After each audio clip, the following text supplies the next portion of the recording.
Women and the Arts of Jazz. Maria Schneider, her orchestra, and her composition and arrangement, Greenpeace. She lives on the East Coast in the New York City area.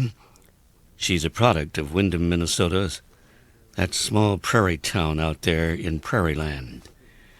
And music was her companion, I think, through life. We'll find out for sure. And she is on the line with me.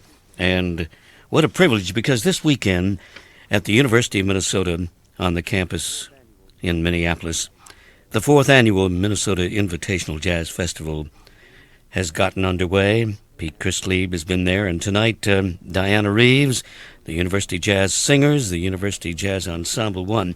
That should sound familiar to you, Maria. How are you? Welcome into Minnesota Public Radio. I'm fine, thank you. You come from the U of M campus, but I understand it was mostly classical music that you were studying when you went for theory and composition. That's correct, yeah. Yeah, I studied composition with Paul Fettler and orchestration with Dominic Argento. At the same time, I was studying jazz, but outside the university mostly. I studied piano with Manfredo Fest, who I think he lives in Florida now. That's right, around Tampa, St. Pete. Yeah, but he was wonderful because he introduced me to the world of Gil Evans. And we worked on a lot of Gil Evans transcriptions together, and he taught me a lot about inner voicing and lines moving on the inside of harmony. So it was good. There's been another Evans in your life, and that was Gil Evans. Mm-hmm. Yeah, Gil Evans, you know, I first got the idea to check out Gil Evans' music because his name was similar to Bill Evans, believe it or not.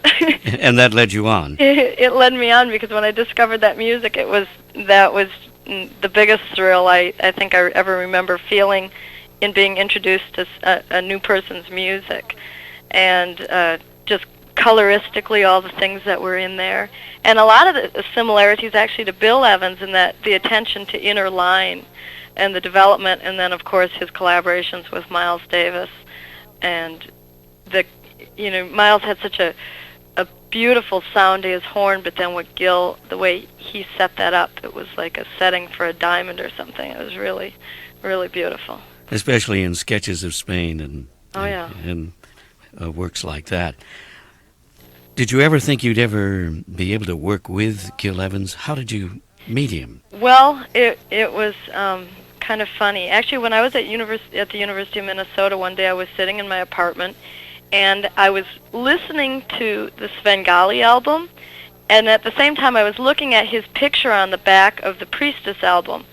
And it's an interesting picture. He's standing in the corner of like this brick wall, and there's an umbrella falling down from above, and he's kind of looking up, and he looks very old in this picture. And I was listening to the music, and as I was listening, I was imagining in my head or thinking about, wow, what would it be like if this man had an apprentice? Is that something that's possible? Because I love his music so much, I would just love to be around him and talk to him about his music. Well, I continued to check out his music, but for a few years I continued school at Miami and then at Eastman School of Music, and kind of forgot about that evening, or even though I remembered it somewhere back in my head. And then when I moved to New York one day, I was working in a music copy house, and we're copying parts for other composers' music. And that day I was working at the Xerox machine, and a composer named Tom Pearson came in, who had a band in New York. And he and I got talking about music together, and he asked me who my favorite writers were, and I started going on and on about Gil's music, every little detail about what I loved so much about it. And he just sat and listened and was sort of smiling.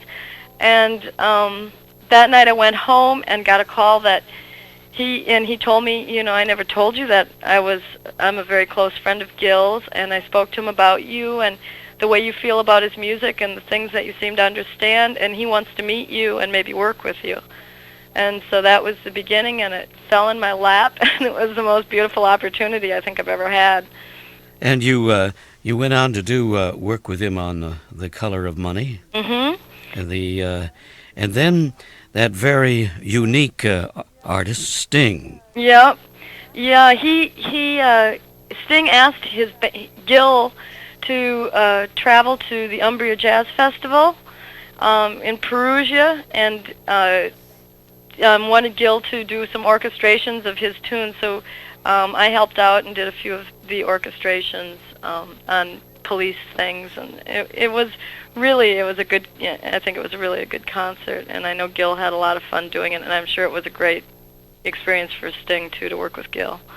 For those of us who never have met Gil Evans, just sketch a little bit of your impression of him as you worked with him and developed your collegial relationship.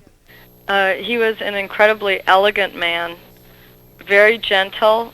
Like his music. Yeah, very much like his music. The more I meet of musicians and composers, who people are, it really does come out in their music.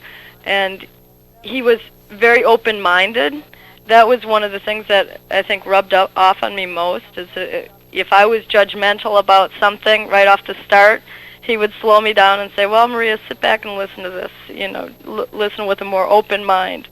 And he was just warm and loving to the people he cared about, and he was very much, the other thing that really impressed me is how much he was like a child in his enthusiasm, that he just kept growing. He always wanted to soak up new things. He was always using new young players and not even trying to, it was just his natural way to keep fresh. And he used to tell me that he looked in the mirror and he felt like a kid. And his spirit and his look, the expression on his face was like a child, even though his face looked very old in a certain way. There was a strange, kind of a double thing going on there. But he said he looked in the mirror sometimes and was so shocked to see an old man because he felt just like a kid. And he was just like a child in the best way. Maria Schneider talking about the great composer and conductor Gil Evans, with whom she worked. And now Maria is out in front of the Gil Evans Orchestra from time to time, and she conducts her own orchestra. Maria, I hope you can stay up with me while you do some writing and sketching of whatever the muse is doing to you this night. Okay. And we'll meet you a little bit later in the program, and it's so wonderful to have Windham, Minnesota represented in the international circuits of jazz. Well, thank you. And we'll talk about your project, the orchestra, and talk to you a little bit later. Okay, thank you. Thank you for taking time. Mm-hmm. Composition, arrangement, orchestra, Maria Schneider and her grand crew here, with new music for the 90s, and a theme entitled Some Circles, and you'll hear more. Another composition in a moment or two, one entitled Dance, You Monster, to My Soft Song. That was Rich Perry on tenor saxophone, and for those of you listening in, Maria Schneider grew up in the prairies. That should warm Garrison Keillor's heart. She is a musical companion, and she grew up in Windham, Minnesota, and also studied at the University of Minnesota. She has a Bachelor of Music degree in Theory and Composition from the U of M, but then her master's was earned at the Eastman School of Music, and she also studied at the University of Miami and under Rayburn Wright. And beyond that, some phenomenal experience. I have her on the line. She's staying up. I imagine the muse is keeping her over score papers or projects. Is that true, Maria? Well, I was working a little bit here. It was a little dry tonight, though. What do you do to keep that muse stimulated so that things pour out on paper like this? Boy, that's hard. It doesn't often feel like it pours out. Writing most of the time feels like hard work. But I find if I get into a habit or a groove of just doing it every day, that the more I work, the easier it comes. What's difficult is when you kind of stay away from it for a little while and then try to come back for a little bit. You have to get in the habit of writing. In other words, recharging the batteries and floating doesn't really help at all. Not really, unless I'm sometimes listening. Different things seem to help inspire me when I get away just from the act of writing. And sometimes it's listening to music, but a lot of times seeing other things, like going to museums, seeing paintings, or dance also sometimes gives me lots of ideas. The different textures that I see sort of compositionally in choreography, or some of the different textures that I see in painting. Well, in the case of some circles, what visual inspiration? Well, that particular painting is by Kandinsky, and it's circles floating in kind of a black space, and the circles are different colors, and some are intersecting. And the theme that I wrote for some circles to me is a little bit cyclical. And also, I was at the time thinking too about people's lives as being cyclical and intersecting and floating around and passing through one another. And so it had lots of different connotations for me that came out of originally looking at that painting. And so the composition, Some Circles, really relates to that famous figure in abstract. Yep, I think so. The Kandinsky. Yep. Oh, my. Now, with regard to visual art, was there inspiration in visual art for Dance You Monster to My Soft Song? Yes, Dance You Monster to My Soft Song is a painting which is by Paul Klee, and that also is at the Guggenheim. And this one, I like Paul Klee's titles. He comes up with humorous titles, and to me his paintings have a real childlike sensibility about them. In this particular one, there's sort of a monster, he called it a monster, Ungeheuer in German, floating in space, and it has a red nose, and it looks as if it's been crying. And then in the corner, there's a little girl playing a piano, or she's standing by a piano, banging a gong and with a tambourine in her hand.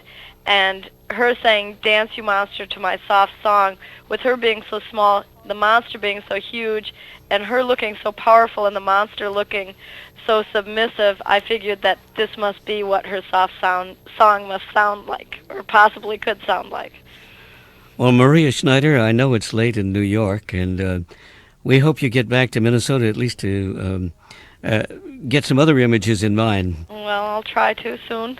Good, and thanks for visiting with us around the clock here at Minnesota Public Radio, and just the very best to you for your new project called Evanescence in the Enja catalog, and we'll begin to follow Paul Klee in our audio imagery here. Okay, thanks so much for having me. Oh, it's a pleasure indeed, and I've been talking to Maria Schneider.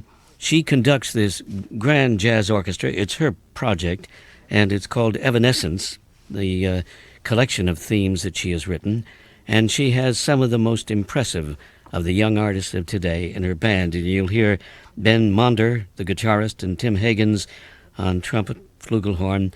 And there are, what is the size of this organization roughly? 17 pieces. What a laboratory to work with. Oh yeah, and it's such a wonderful collection of soloists. This particular trumpet player, Tim Higgins, has an album that will be coming out on Blue Note very shortly, and he's really a wonderful player. So it's a lot of fun for me to write for these people. Well, pleasure to talk with you. Good luck in what you're doing. Thank you. Good night. Night night.